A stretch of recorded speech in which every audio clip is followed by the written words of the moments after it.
Back to our top story. 23 News reporter Connor Hollingsworth speaks with local leaders about the changes in social reform and policing since the George Floyd incident and what still needs to be done.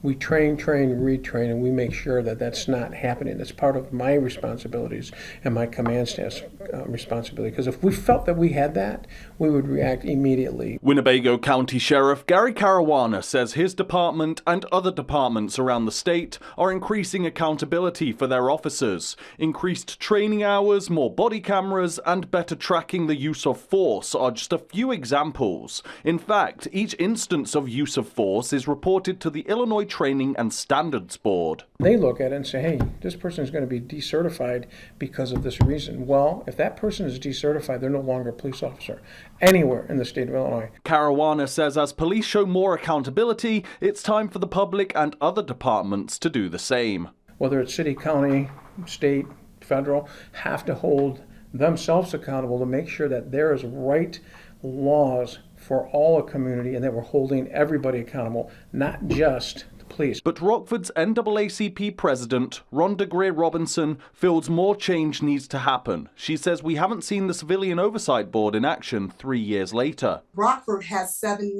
members on this Rockford Civilian Review Board.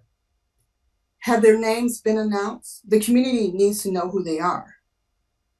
And with summer right here, let's get it moving. But she does agree with Caruana. With police holding themselves accountable, we must do the same. As rates of violence and poor mental health rise in our youth, the public must know how to combat it. They go through intense evaluation, right?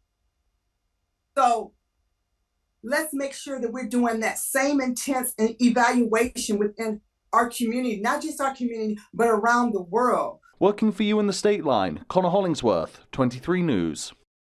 Greer Robinson is also a teacher and says she's seen firsthand the rise in mental health cases in children. She worries that if police, teachers, and the public aren't trained in how to respond to cases like this, we'll see more death.